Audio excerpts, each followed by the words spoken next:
The playoffs just started, but 4 teams are facing elimination. We're going to talk about how ridiculous that is, along with how those 4 teams managed to keep their seasons alive today and tomorrow. Locked on Women's Basketball starts. Oh, now.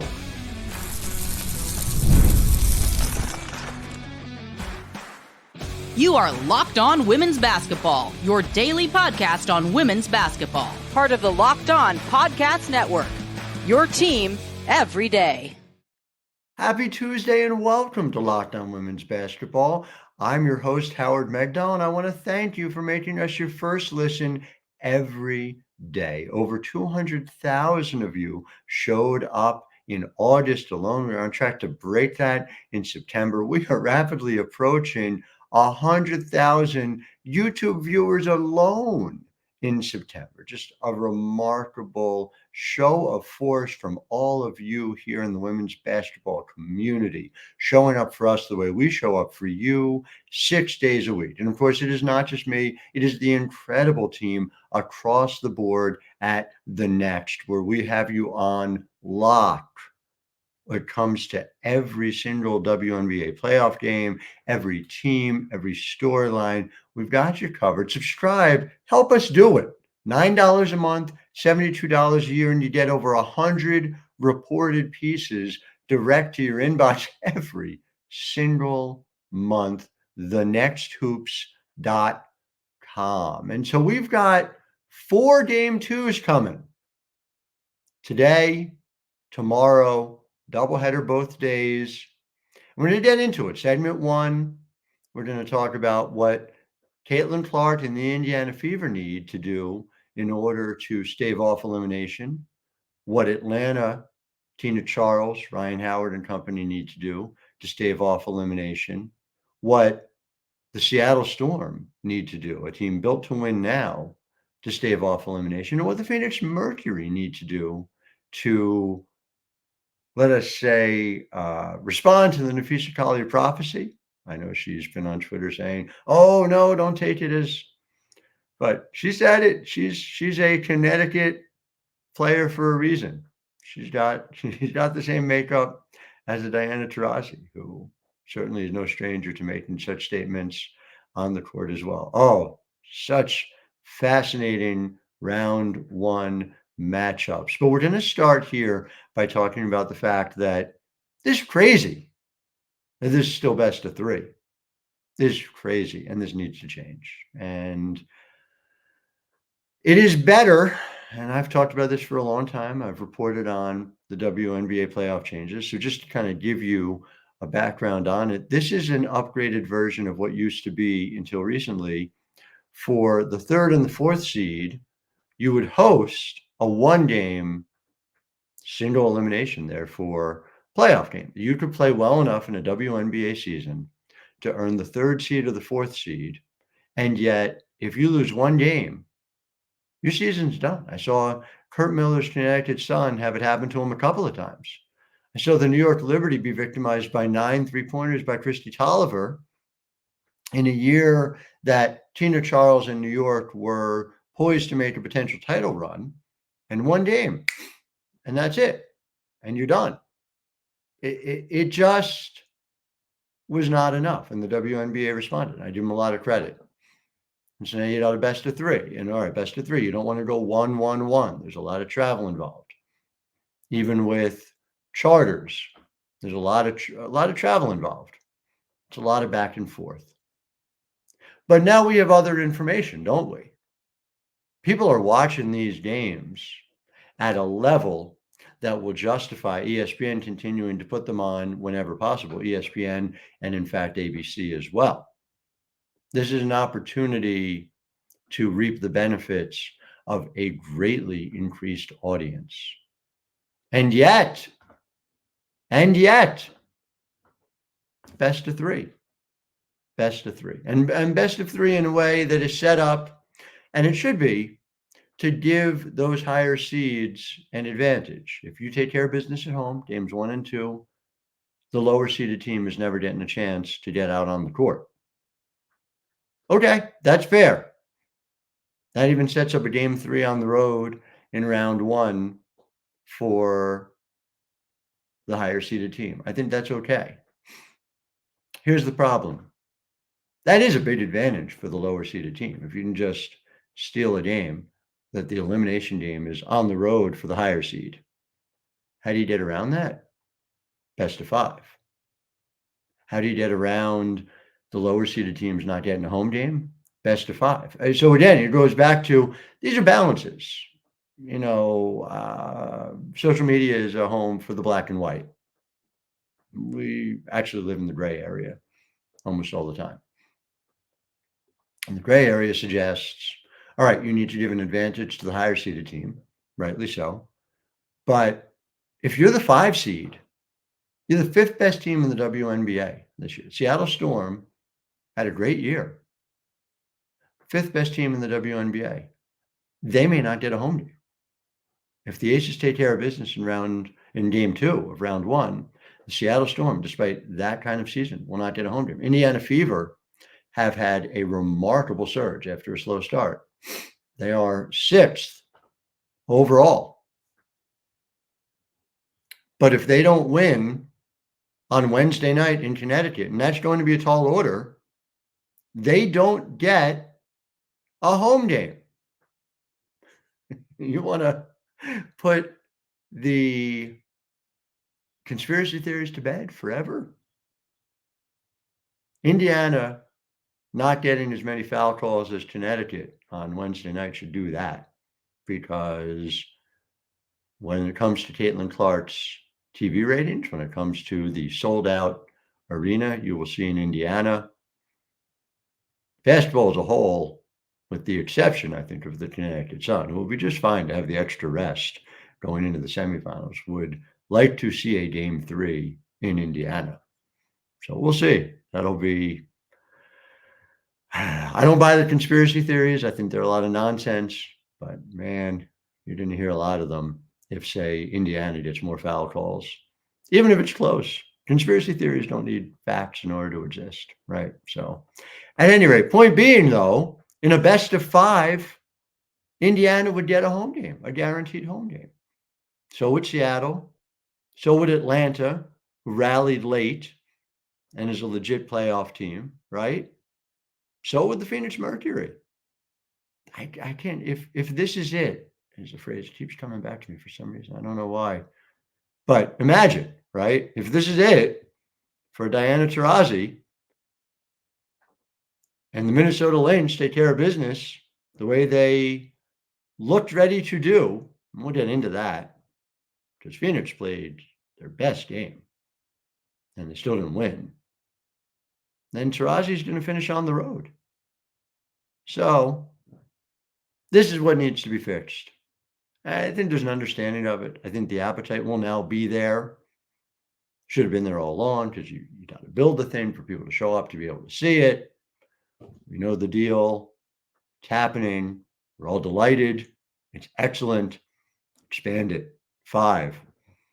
Now, what I really want is a 7-game finals, but step at a time, step at a time. Best of 5 next year is what we need to see, because every playoff team should get a home game.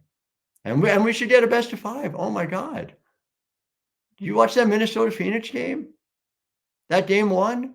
Who doesn't want a 5-game series from that one? I know Indiana got routed by Connecticut, but man, sure would love to see 5 out of that one. I'd love to see what Atlanta could figure out in a best of 5. And now that Ezi Magdalor is back, Seattle, Vegas, I mean, that's essentially, that's the envy of the world, the amount of talent on the court there. 10 Olympians, as Matthew Walter pointed out in his piece about it over at the Next. Might want a 5-game series out of that too. So I know I'm coming as a basketball junkie saying this, but I think there's a lot of people who want that. So best of 5 now. All right. Back in segment 2, we're going to talk about what do these 4 teams need to do in order to force a game 3 here in the reality that is right now. I'm Howard Megdal. You are listening to Locked On Women's Basketball. Locked On Women's Basketball is brought to you by Game Time. And Game Time, of course, is the place where you can go make sure you get those WNBA playoff tickets any chance you can. Game Time has this new feature. It's called Game Time Picks. It makes getting tickets for your favorite live events even easier. They filter out the fluff and they show you the incredible deals on great seats. So you don't have to waste time searching through thousands of tickets. You can go in right now, by the way. Liberty haven't even advanced. And you can see provisionally, you can buy WNBA semifinals tickets at New York, at Barclays Center. They've got deals, they've got tickets already, and they have the 360 view from your seat. So you're able to see where not only you're sitting, but what your view is going to be when you get there. How do you do it? Well, download the Game Time app, create an account, and use code LOCKEDONNBA for $20 off your first purchase. Terms apply. Again, create an account and redeem code LOCKEDONNBA for $20 off. Download Game Time today. What time is it? Game time.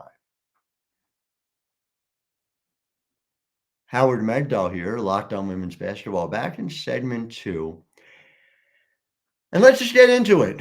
What do Caitlin Clark and the Indiana Fever need to do in order to win game 2, force a game 3 back in Indiana? Well, there's a lot of focus on the shooting. And Caitlin Clark shot 2 for 13 from 3 in game 1, 4 for 17 overall. Kelsey Mitchell, 2 for 10 from 3. As a whole, the Fever, one of the best three-point shooting teams in league history, shot 6 for 28 from three-point range. And so quite naturally, there's a lot of focus on that. I think that'll bounce back almost certainly. They had plenty of open shots. You go back and look at the game film. There were ample opportunities for them. However, my focus, Indiana's defense has to be better. Just has to be better. Now remember, and our Tony East over at the Nets has written about this. They were last in the league in defensive efficiency in the first month of the season, that difficult first month. And by a lot, by almost 6 per 100. If you go by their defensive net rating. I mean, they were 12th, and then there was a big gap up to 11th. They got much better, ended up 11th overall this season. They were 9th after the break. That's not championship good enough. It can be good enough to beat Connecticut. They've done that. They won a game against Connecticut late in the season, both teams in the 80s. But I just got to point out, the Sun in game 1 shot 49.3% from the field. They were 9 for 18 from 3. Marina Mabrey came off the bench for 27. They had no answer for Manasquan's own Marina Mabrey. Again, we've talked about this on the show. That's why Darius Taylor got her. That's why they made that trade. It worked. It worked. But they, across the board, Alyssa Thomas had a triple-double, but that's Alyssa Thomas being Alyssa Thomas. DeWanna Bonner, 22 points on 11 shots from the field. Super efficient. Off the bench, Veronica Burton. I don't know how many times I'm going to point out Veronica Burton, but it's never enough. 19 minutes, 8 points, 3 of 4 shooting. Hit a 3, an assist, a block, a steal. Veronica Burton does it all. Olivia Nelson-Ododa, 6 and 6, 14 minutes. You bring her off the bench. She doesn't miss a shot. Grabs you 6 rebounds, blocks a shot. There's a lot of talent on this team. This team goes 8 deep. I mean, holy cow, Connecticut scored 93 points on a day that Ty Harris only played 4 minutes. So it's a really good Connecticut team. Everyone's kind of dismissed them. They got this great start. They were good for the second half of the year, but I think it's fair to say not great. They were not playing at the level of New York. They were not playing at the level of Minnesota. Man, that's a good team. That is a good team, as Indiana found out. So Fever need better defense. And Caitlin talked about this after the game, and it's very clear. You talk to the organization up and down, they will tell you. By the way, just side note, Kelly Krauskopf brought back as Fever president, head of business operations as well. Huge. We're going to have Kelly on the podcast soon, but that's a big deal. That's a big deal macro talking Indiana Fever. But yeah, first they got to get past Wednesday. And in order to do it, it's got to be defense. Let's move on to Atlanta, because Atlanta comes down to something very simple. And our Wilton Jackson over at thenexthoops.com wrote about it. And Tanisha Wright said it right to my face. We got punched in the mouth. Liberty came out, made the first 6 shots. I just don't see the Atlanta Dream winning that game with a similar start. And you can overcome a slow start. And we'll talk about it in a moment when we get to Seattle, Las Vegas, because the Aces certainly did. But I don't know that you can overcome a slow start with everything the Liberty can throw at you and a capacity crowd at Barclays Center going crazy. I think it's going to be really hard for Atlanta if they don't come out and have a bunch of players play the way Tina Charles did right from the start. Tina didn't come out for the entirety of the first half, but Ryan Howard took a while to find her rhythm. Jordan Canada was thrown off balance all afternoon by Benijah Laney-Hamilton. It was on my all defensive first team for a reason. Benijah Laney-Hamilton, what a winning player. And it's a tough matchup. End of the day, I was talking to somebody in the front office who was pointing out, look, if Atlanta wanted to go all the way, they're going to eventually probably have to beat New York anyway. And so they're meeting them in round 1. But that's just, again, to go back to segment 1's point, that is tough. You are saying, all right, if you're going to win a series, you're going to have to win 1 of 2 games on the road in order to do it. You don't go home 2-0 and have a chance to tie it up and send it back to a game 5.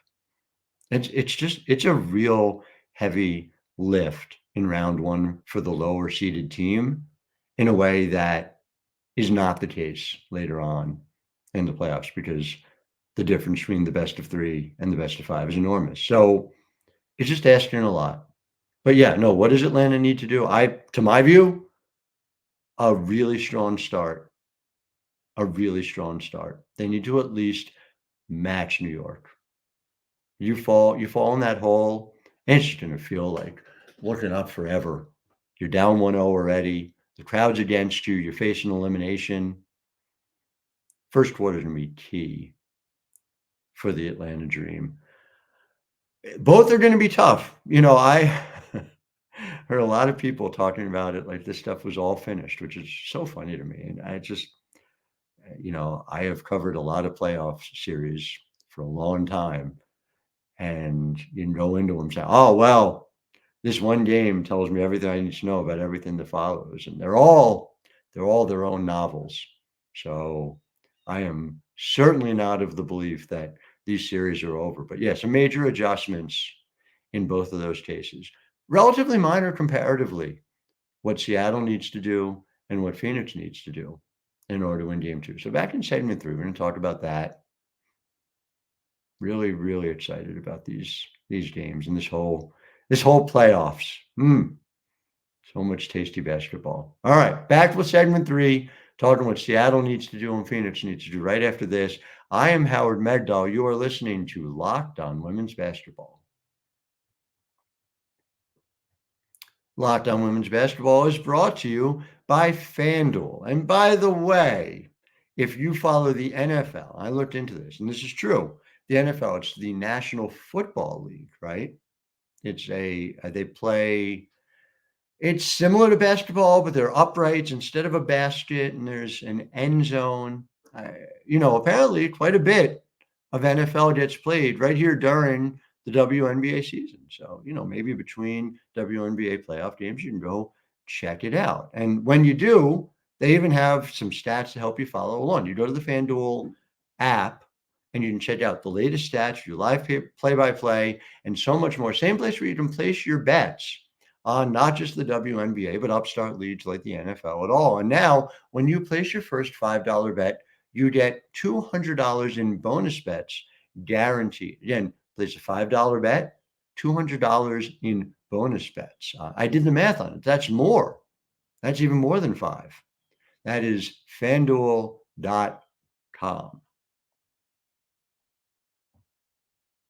Back here, segment 3, and we're talking about what does Seattle need to do in order to win? Well, we've got Bella Munson's story up about this over at the Next.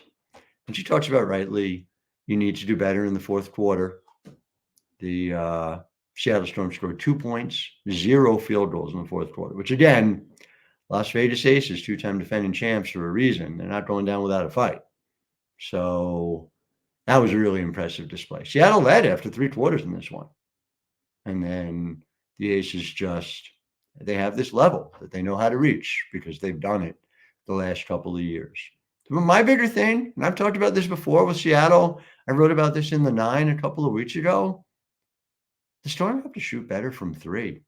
They're going to have Smith-Imagn back, and that is a delightful thing. Ezzy was my pick for Defensive Player of the Year. It's a big deal to have her back. But they need more from Jewell Loyd. 6 points, 26 minutes. Obviously trying to play through injury that cost her a couple of games at the end of the season. Skylar Diggins-Smith did not hit a 3. And you see the Aces did not need to respect her 3-point shot. And all of it contributes to a reduction in spacing. They shot 4 for 16 from 3, and that's not a fluke. They're 25% in game 1. They were about 28% over the course of the season. It's a team that should shoot 3-pointers, but doesn't. Not effectively this year. It's really weird to me. It's the strangest part to me of Seattle's season. And so I'm just put it simply. If the Storm do not make more of their threes, take and make more of them, they're not beating the Aces. They're not sending this back to Las Vegas for a game 3. To Seattle for a game 3, which is a shame because the Storm, as I said up top, great season, full of star talent. Sure would love to see them get a home game, but the format is not built for it. It's just not. Similarly, I don't have an answer for you for what I think Phoenix needs to do better. I could say, hey, you got to stop Napheesa Collier, but no one can stop Napheesa Collier. On my all WNBA first team, on my MVP ballot, although second, although a great year. Napheesa Collier scored 38 points, would not be denied. And by the way, 38 points, 6 rebounds, 4 assists, 3 blocks, everything. Everything. Just a remarkable, remarkable game from Napheesa Collier. Absolutely an incredible player. Only 2 turnovers the whole day. So you can't say, oh, well, they got to stop him. You can't sit here and say, wow, boy, you need more from Natasha Cloud, who scored 33 points and 10 assists. Taurasi made half her threes, half her shots, 21. Kalia Copper, 16. They were very efficient. They took 27 threes and they made 14 of them. They hit half their shots. I can't say, hey, you got to keep Bridget Carleton from taking that shot late, that dagger 3, because Bridget Carleton has so much confidence in her shot, and rightly so. At a certain point, Minnesota's offense that creates so much good space for everyone, which is why they're so effective as an offensive team. You can't really do much about it. Essentially, what Phoenix needs to do is repeat what they did in game 1 and hope Minnesota misses some shots that they made. I mean, it's just about as simple as that. They threw some really interesting and different things at the Minnesota Lynx. It was great to see. It was really impressive. But look, the bottom line is if Minnesota does what they've been doing and continue to do it, I don't know what Phoenix can do that they haven't already done to force a game 3. Just don't know. Just don't know. So will be interesting to see, for those of you who are going to be watching at home, just so you keep it in mind, Tuesday night, doubleheader. Atlanta, New York at 7:30, Seattle, Las Vegas at 9:30. Wednesday night, Indiana, Connecticut at 7:30, Phoenix, Minnesota at 9:30. All times Eastern, the only time zone I recognize. Going to be fascinating to see. So that's how these 4 teams have to avoid elimination. We will see how they do. I will next be coming to you with Jackie Powell from Barclays Center following the conclusion of Game 2 tonight. We'll have a lot to talk about. We always do. I want to thank you for making us your first listen every single day.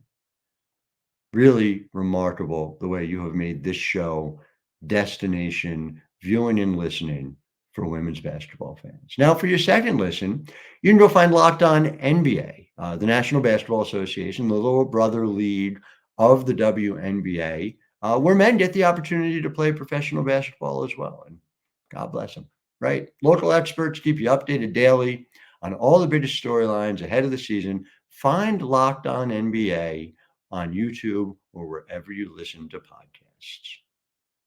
Happy playoffs. I'm Howard Megdal, wishing all of you a wonderful Tuesday.